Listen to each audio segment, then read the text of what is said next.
Conservatives, Theresa May travels to Brussels after PMQs for talks with the President of the European Commission, Jean-Claude Juncker. She's hoping to secure changes to the backstop, which is designed to return or stop the return of physical checks along the Irish border if there's no deal. Let's talk to Lucy Frazer about that and a number of other things. She's Justice Minister, MP for South East Cambridgeshire, and by The Telegraph described as a future frontbench star. Good morning. Good morning. If I could just talk about politics for a moment and defections. We've now seen 8 Labour MPs quit their party in the past 48 hours, join this new independent group. Are you expecting any Conservative MPs to quit? I hope not. I think this is a time when we're facing a lot of challenges nationally. We're going through, a very, very big decision for our country and trying to implement that through Brexit. And I think at the time, what we need now is unity rather than people splitting out. But can you say confidently no Conservative MPs will quit? Well, that's obviously a matter for them. I think... Just in your WhatsApp groups, what you've heard, because I'm estimating in about 35 minutes we might have some defections from the Tory benches. So I don't have any particular knowledge of any particular MPs who not close to Heidi Allen, Anna Soubry, Sarah Wollaston. I haven't heard anything more than you will have heard. But I think, there's no secret that the Conservative Party has different views on Brexit, has different views on our position in Europe. This has been going on for decades, where there isn't unity of opinion on our relationship with the EU. And that's because in the country there isn't a unity of view. In families there isn't a unity of view. So it's no surprise that there's also been some terribly poor leadership, you could argue, by Theresa May. A good leader keeps her army together, does she not? Well, this has been challenging the Conservative Party for decades. It's challenging. Sir John Major said yesterday in a speech in Glasgow, your party has been overtaken, or fears that it will be overtaken, by the ERG and a UKIP faction. Well, I think what Theresa May is trying to do is trying to respect the decision of the people to leave the EU. She's trying to do that in the timeframe that she set out, whilst protecting jobs and living standards. And what the deal that she set out does is respect the We have heard that many times. We've heard it from the Prime Minister herself on this show. So rather than rerunning old territory, just let's be on the moment together today. 37 days to go until Brexit. It's 10:26. You're not expecting any Conservative MPs to resign, or you are? Well, that's a matter for them. But can I say something else? Because although Brexit we have different views on Brexit within the party. I think where there's a difference with the Labour Party is that I think we have shared values as a party. So I'm a Conservative because I believe... I don't really want your views on the Labour Party, if you don't mind, or your bigger views on the Conservative Party. At the moment, we just want to know if you're staying together. I want to go to a different news story, if I may, and then we'll come back to Brexit. The Home Secretary, Sajid Javid, he's all over the front pages today. He's written to the family of Shamima Begum saying the UK will strip her of her British citizenship. You are a QC, is that correct? You were a QC? Yeah. You are one. Is it legal, what Sajid Javid's done? Well, I'm sure he will have taken legal advice. I'm sure he didn't take this decision lightly. It's very difficult to discuss the specifics of the case because obviously that's an individual case. I've heard on the news this morning that her lawyers are saying that they will appeal that decision. But what is clear is that if people take the decision to leave our country, and go and join an organisation which does not respect our values, which hates our country, which produces terrorists and people who might go and support those terrorists, there are consequences for the people who make those decisions. And there are a panoply of options for the Home Secretary, and he has chosen one of those courses. Well, somebody said the Conservative Party leadership gun has just been fired. Saj would like to be, as he's known, the Saj, would like to be the next Prime Minister, and being very hard on this woman who doesn't share our values, as it seems, or you could argue was a child who was groomed, looks very good for him indeed. Well, I'm sure he's taken the decision. His priority must be national security. That is his job, and he can only take the steps that he has taken. What if he's left someone stateless? What if, even if she's a total enemy of the state? We have approached the Bangladeshi embassy this morning. The BBC's trying to establish whether she has citizenship. She's never even been to Bangladesh. It's completely unclear at the moment, but her parents were born there.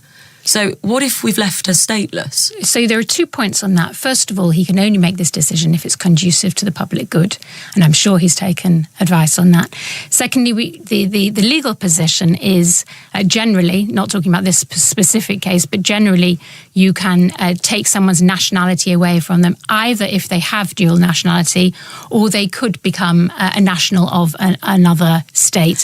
When you say taken advice, surely you've been told, as someone who's been sent out to speak on behalf of the government today, what that advice is and whether she is able to become. Surely there's been contact made with the representatives in Bangladesh that they'll take her.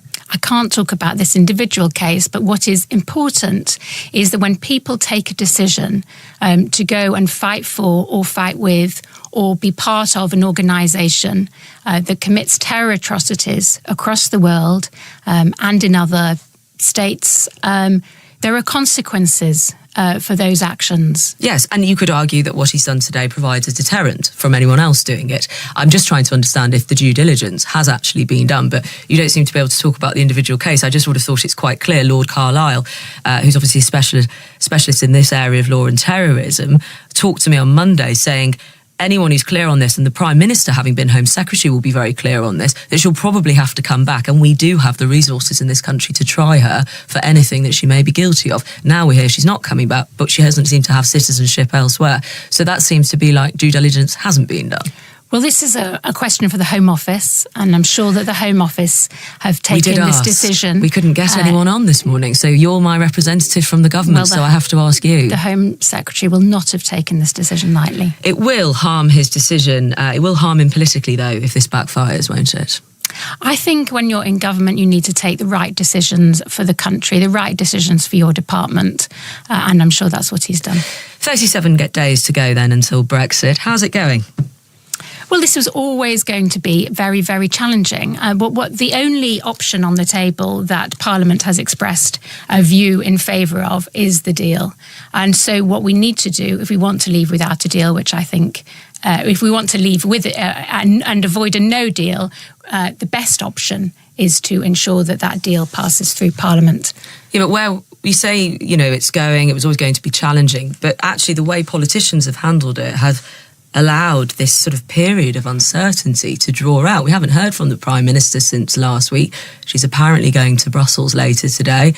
Then we've also got the news the airline Flybe collapsed at the weekend, pinning the blame fairly and squarely on Brexit.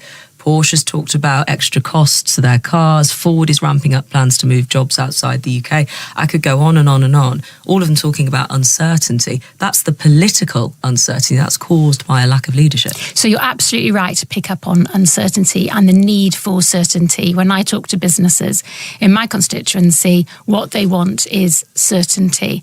And what the Prime Minister has provided and what Parliament has the option to vote on and in favour of is certainty, because that is the withdrawal agreement which was passing. Unanimously, absolutely revoked. No one wanted it. The largest defeat in parliamentary history. You then got this fudge by getting the ERG on board if he did something with the backstop, and then we haven't heard a peep. We don't know what she's going for.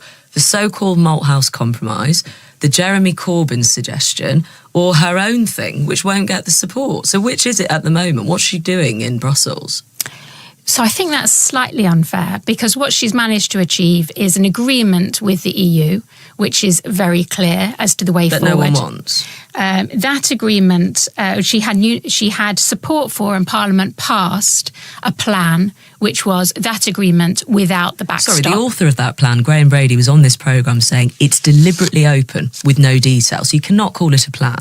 So what Parliament on the 29th of January supported, and it's the only thing that we've heard Parliament supports. Yes, it's the only thing your Prime Minister has managed to secure any majority for. Is the Prime Minister's arrangement without the backstop. And what the Prime Minister is now seeking to do, as she promised to do, together with the Brexit Secretary and the Attorney General and her team, is trying to ensure changes to the backstop to ensure either we can unilaterally withdraw, or it's time limited, or in the future, so these Malthouse Compromise for the future. But Have we not got any closer to one of those? Can we get an insight into that? Because at the same time, we've got a lot of people getting in touch with regards to something completely different to do with Labour, but a lot of people who would like Jeremy Corbyn's letter to have some sway. Could we clear this up? Has she not forgotten what Jeremy Corbyn has asked for? Is she doing none of that? Well, she has said and that we will have ensure that we have environmental protections going forward. No, I'm talking about the key things. Consumers going forward. I'm talking about the customs union. So at the moment, what the Prime Minister is trying to secure is what the Parliament voted in favour of in the 29th Okay, so that was just a pen pal kind of letter writing situation between them. She's not actually changing to anything Jeremy Corbyn asked for. She has engaged with all parties across the political spectrum. She's engaged within parties where there are different views. She has obviously taken a view as to what Parliament would support, and that is the way those three forward. Changes to the backstop. And it is... Well, if you're a betting woman, which one we're going to come out with from Brussels then? So I think that I voted for the deal. I think the deal is the right way ahead. You were one of the very few. Well, she got a majority at the end of last month. I mean, she has always said, she was very upfront when she first put the deal to the House. She was very upfront that the backstop is uncomfortable, I think was the word she used. I know, but in the middle of all this mess... So it is absolutely right to try and change the backstop. And she is doing that. Which one do you think she's going to come out with? Which of the three options, the changes to the backstop? They all work. But which one would you like her to come out with? Well, I'm not there in Brussels negotiating those. I think any of those solutions would work, and I hope that she comes back with one of them. Do you regret that you've not been able to give business certainty at this time? Do you regret that leadership? I don't think that's a question of leadership. This is the most challenging... There's no one else who can give certainty. I can't stand up and say, guys, it's going to be all right, keep your business here. You can't. Parliament can give that certainty. But Parliament is led by the Prime Minister. Well, together, and we have to remember, there are two sides on this. There is us in the UK wanting a particular course of action, and then there are 27 other member states, and this is a negotiation. It's a negotiation which therefore involves compromise. And until a deal is reached that has the agreement of both sides, there will unfortunately be uncertainty. But we can stop that uncertainty if Parliament votes for the deal when it next comes before the House. We will continue to talk about whether the uncertainty was authored by Mrs May or Parliament for a long time, I'm sure, Lucy Frazer, but I don't think you're going to budge from your position. Justice Minister, thank you very much for giving us